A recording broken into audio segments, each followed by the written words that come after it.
Hi and welcome to Swissquote's Daily Market Talk. It's Wednesday, January 8th. Strong ISM data, jump in prices paid, and rising US jobs openings further fueled the hawkish Fed expectations yesterday and dampened the initially positive market mood around the AI and AI-related stocks.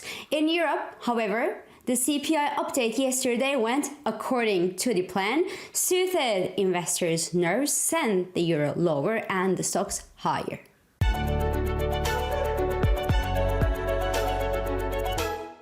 So good news were bad news yesterday, and they even wiped out the optimism that Nvidia initially created around AI and AI-related stocks with the announcement of new products. Because when the CEO Jensen Huang took stage at the opening of the CES this week, he didn't only show off the company's new products like the new $3,000 worth of personal AI computer and also its new gaming chip created with the same design than the now very famous and next generation Blackwell chip. But he also spit out a lot of these new partnerships with advanced warehouses and also autonomous driving car makers around the world to improve their devices with Nvidia's powerful AI chips. And among them we had, Toyota, which gained yesterday and today in Tokyo.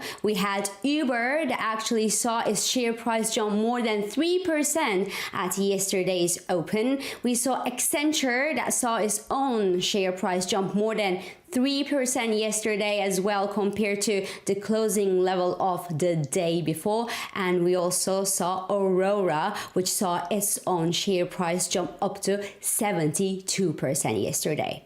Now, most of these gains were given back during yesterday's trading session because the sell-off being put on the back of a broad-based market sell-off that I will talk about very shortly in this episode. But first, Nvidia hit a fresh record high yesterday before diving more than 6%.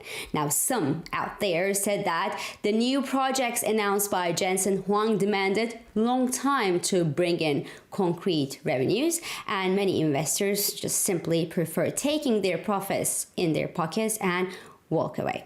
But beyond the price action in Nvidia and related stocks since the start of this year, the new year actually begins strongly on how the AI technologies will affect and hopefully improve the existing tools that we have in hand for many technology companies beyond the magnificent 7 stocks. And that, to me, is almost, I say almost, more exciting than how much more money Nvidia will and could make. But in all cases, it now looks like the AI talk is not ready to be over just yet.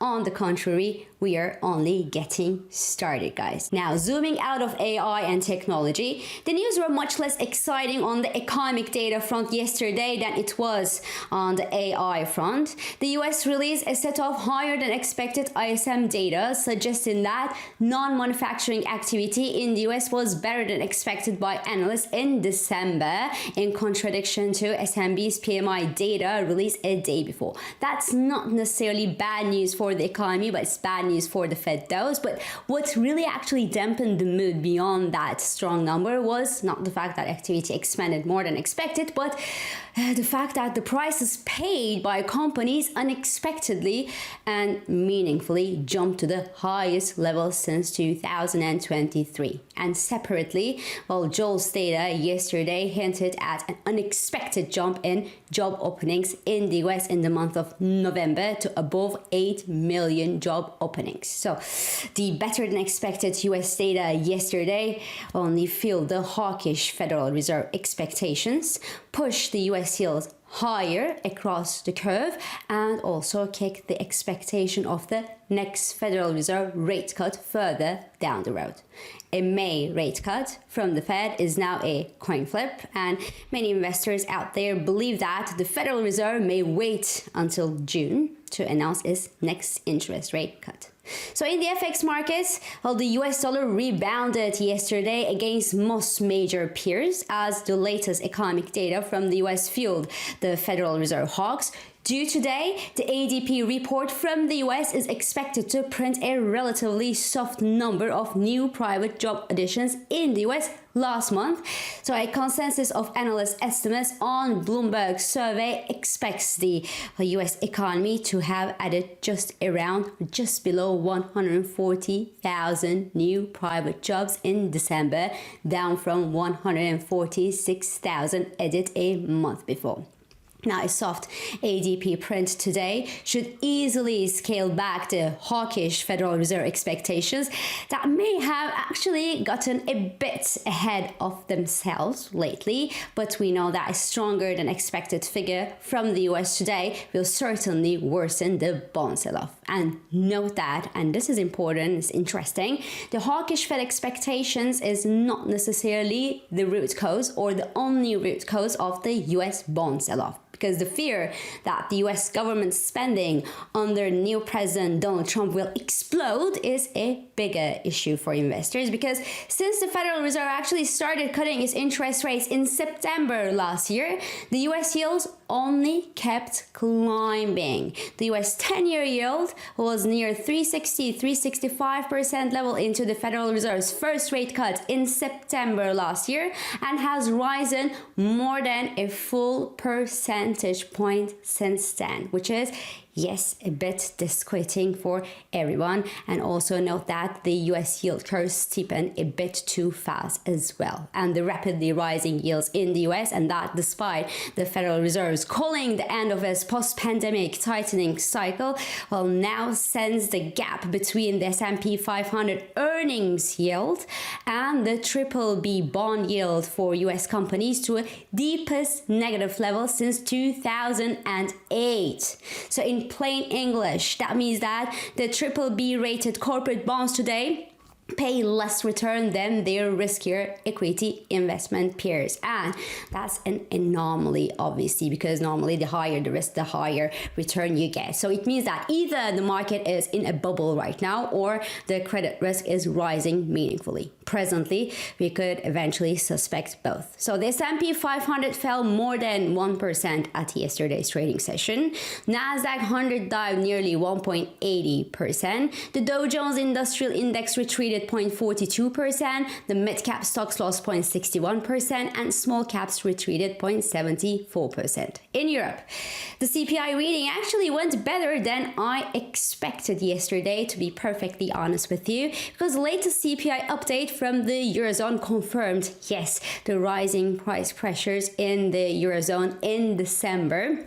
Yet the number that we saw yesterday came in line with market expectations, as softer than expected CPI figures in Italy and in France somehow compensated the jump that we saw in German prices. So the retreat in nat gas prices also improved the dovish European Central Bank expectations at yesterday's trading session and kept the upside in the euro dollar, capped into the 104.34 level yesterday. As such, the pair tested the peak of the day before but failed to clear this level, as the combination of more dovish European Central Bank expectations and more hawkish Federal Reserve expectations sent the pair below the 104 psychological mark at yesterday's trading session. Across the channel, the UK's 30-year gilt yield advanced to the highest level since 1998. Yes, you are hearing that right. The 30-year gilt yield in the UK hit the highest level since 1998, fueling the expectation that the country, Britain, will need more tax rises to finance its debts in the forthcoming months. Such a move would obviously mean a bigger pain before any gain on the UK government's spending plans, and that's obviously negative for the pound because it's negative for the UK's growth outlook, and cable is now under pressure due to that deterioration in growth outlook and also due to broadly stronger US dollar. The pound remains bid against the euro, however, on expectation that the European Central Bank will still deploy a softer monetary policy than the Bank of England this year. And the latter, so the dovish European Central Bank expectations, remains well supportive of the Stoxx 600 index, which actually cleared the 100 and 200-day moving averages at yesterday's trading session. So the MACD indicator also turned positive yesterday for the very first time since the 18th of December, hinting that the momentum traders here could eventually continue to push the European stock valuations higher. So this is all for today. I'm İpek Özkardeşkaya, and thank you for joining me, and thank you for all your beautiful and supportive comments. I hope this episode of Market Talk has been helpful and it has been insightful to you. So please do not hesitate to leave your comments, your reactions, and your questions below, as usual. Follow us on Instagram, on X, and on LinkedIn for regular market updates. Subscribe to our YouTube channel for daily market comments, and please do not forget to hit the like button on these videos to let us know that you enjoy them. So I will meet you again tomorrow, and until then, good day trading.